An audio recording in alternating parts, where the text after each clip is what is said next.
볼까요? 오늘 준비한 첫 번째 소식은 러시아 곡물 50% 관세 폭탄입니다. 관세 폭탄하면 무슨 영향이 있어? 영향이 있는 주들을 살펴보면 또 다른 생각이 드실 겁니다. 그리고 과거에 아주 큰 폭으로 상승했던 종목에 대해서 한번 이야기를 드려볼게요. 수입 줄이고 농민 시위 고려한 듯 유럽연합이 22일 러시아와 벨라루스산 곡물을 겨냥해 관세 폭탄을 예고했다. EU 행정복격인 집행위원회는 이날 이후 27개국으로 수입되는 러시아, 벨라루스산 곡물, 유지종자와 관련 파생 상품에 대해 톤당 95유로 또는 수입 가격 기준 50%의 관세를 부과하는 방안을 제안했다고 밝혔다. 사실상 수입 금지 조처인 셈이다. 발디스 도브로우스키스 EU 수석 부집행위원장은 X를 통해 높은 관세로 관련 수입품의 수익성이 없도록 하고 침략자의 수익을 줄여 EU 시장으로의 수입을 사실상 금지하기 위한 것이라고 말했다. 이 안은 이르면 내달 27개국으로 구성된 이사회에서 가중다수 결투표가 가결되면 곧바로 시행된다. EU의 새로운 관세 부과가 확정되면 러시아가 보복 조처를 할 수도 있다. EU 고위 당국자는 이날 임명을 전제로 한 사전 브리핑에서 현재 러시아를 비롯한 제3 국산 곡물은 종류에 따라 다르지만 별도 관세가 없거나 1에서 6%로 낮은 수준이라고 설명했다. 이 안은 EU 시장에서 판매되는 곡물에만 적용된다. EU를 경유해 제3국으로 전달되는 곡물은 해당하지 않는다. EU 당국자는 이번 조처가 저가의 러시아와 벨라루스산 곡물 수입 급증에 따른 EU 시장 불안정을 막고 우크라이나에서 훔친 곡물을 러시아산으로 둔갑해 수출하는 행위를 금지하기 위한 것이라고 설명했다. 세계무역기구 협정상 국가안보에 따라 수출입 규제를 예외적으로 허용하는 관련 규정에 따라 국제법상으로도 문제가 없다는 입장이다. 이런 설명에도 우크라이나 전쟁 발발 이후 2년이 지난 시점에 갑작스레 러시아산 곡물에 고율 관세를 부과하기로 한 것을 두고 다양한 분석이 제기된다. 집행위에 따르면 현재 EU 전체 농산물 시장에서 러시아산의 비중은 약 1% 정도다. 통계만 보면 전체 시장 가격에 미치는 영향이 크다고 보기 어렵다. 이에 유럽 전역의 농민 시위와 우크라이나 곡물을 둘러싼 내부 갈등을 염두에 둔 것 아니냐는 해석이 나온다. 이유는 최근 유럽에서 우크라이나 곡물 수입 급증에 항의하는 농민 시위가 확산하자 우크라이나 지원 명분으로 제공하던 농축산물 관세 면세 혜택을 사실상 축소하기로 했다. 그러자 이번에는 우크라이나가 불만을 나타내며 불화가 빚어지고 있다. 볼로디미르 젤렌스키 우크라이나 대통령도 전날 EU 정상회의 화상 연설에서 불행히도 러시아는 유럽 농산물 시장을 접근하는데 어떠한 제한도 받지 않는다며 이는 불공평하다고 주장했다. EU 당국자는 우크라이나 곡물 관련 갈등 해결책인가라는 취지의 질문에 정치적 질문은 받지 않겠다며 답변을 거부했다. 오늘 곡물 관련주가 급등을 했습니다. 이유는 간단하죠. 러시아 곡물에 50% 관세 폭탄을 예고했던 영향입니다. 그래서 오늘 상승한 종목을 살펴보자면 앞서서 말씀드린 한일사료가 26% 넘게 상승을 했습니다. 그리고 미래생명자원 역시도 13%, 그리고 한탑 12% 이렇게 상승을 했습니다. 살펴보면 배합사료, 첨가제 관련주라고 좀 할 수 있는데 지금 이 종목들은 나중에 여러분들이 남북 경협 수혜주로 각광을 받을 수가 있습니다. 그래서 잘 체크해 놓으실 부분이 이 배합사료, 첨가제 관련된 주식들, 한일사료부터 미래생명자원부터 여러 가지 아이들은 북한과의 관계가 좋아져서 북한을 지원하게 될 때 수혜주로 배합사료, 첨가제주가 급등을 나타내기도 합니다.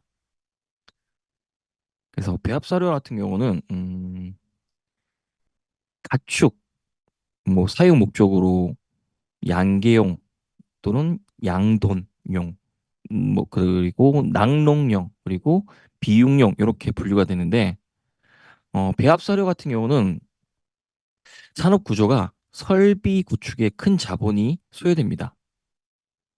그리고 원료를 효율적으로 구매하고 사료를 판매하는 유통망을 구축하고 이런 시장의 진입 장벽이 존재합니다. 그래서 양돈, 양계 이런 축종을 중심으로 해서 수직 수평, 계열화가 진행되면서 기업 간의 인수합병도 발생을 하고 있고요. 그리고 시장의 경쟁 강도도 높은 편입니다. 자, 이런 얘기들은 별로 여러분들이 관심이 없겠죠. 자, 기억하실 거는 일단 이렇게 음, 곡물 관련된 이야기들이 나올 때 부족 관련된 상황에서 관심을 가져보시고요. 그다음 만약에 지금은 그럴 가능성들이 안 보입니다. 윤석열 대통령의 북한에 대한 애티튜드를 보시면 아시겠지만 친북 정책이라고 볼 수가 없겠죠. 그럼 아마도 이번 정권에서는 남북 정상회담이 일어날 가능성보다는 일어나지 않을 가능성이 크겠죠. 그리고 차후에 대선 주자가 바뀌어서 그분이 대북 정책이 어떻게 가느냐에 따라서 남북 경협 수혜주로 부각이 되기도 합니다. 왜냐? 남북 경협이 본격화가 되면 대북 지원용 사료 수요가 늘어나겠죠. 그렇기 때문에 자연스럽게 수혜를 볼 수밖에 없습니다. 그래서 그 부분만 참고하시면 좋을 것 같고요.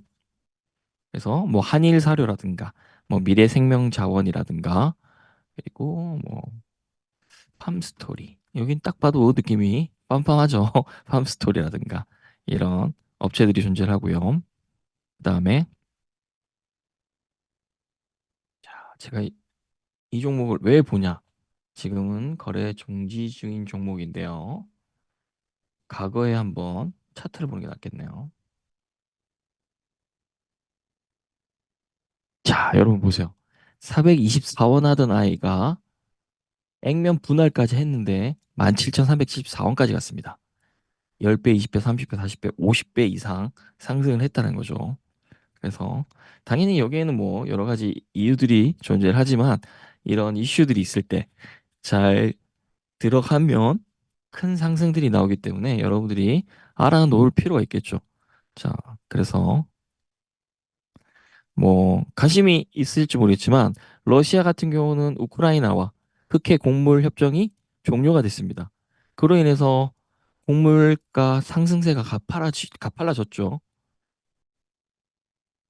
뭐 우크라이나산 뭐 밀, 옥수수, 보리 이런 물량이 굉장히 많은데 전쟁으로 인해서 당연히 그 물량이 나올 수가 없겠죠. 소실되기도 하고요.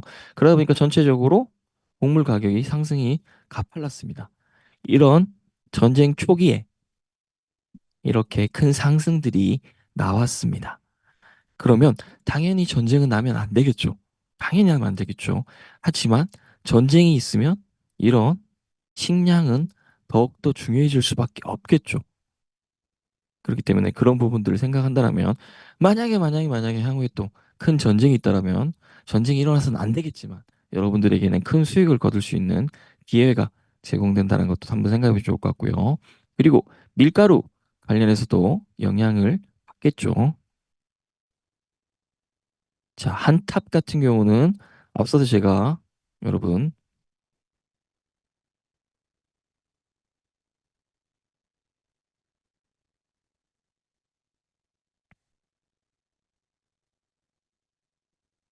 한탑 오늘 12.39% 올랐습니다. 한탑 같은 경우는 사료 사업도 하고 있습니다. 그래서 그런 부분들도 참고하시면 좋겠죠. 오늘 밀가루 관련된 업체들, 다른 업체들을 보여드린다면, 음,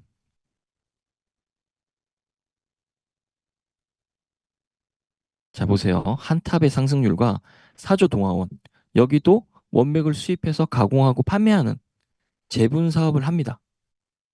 근데 상승이 1.75%입니다. 근데 한탑은 사료 산업을 영위하고 있기 때문에 제분 사업도 하지만 사료 사업을 하고 있기 때문에 상승률이 더 큽니다. 제가 여러분한테 뉴스캠 볼 때 그 얘기를 드리죠. 자, 하나의 섹터에 포함되는 것보다 하나가 아닌 두 개, 세 개에 포함되는 게 좋다라고 얘기했습니다.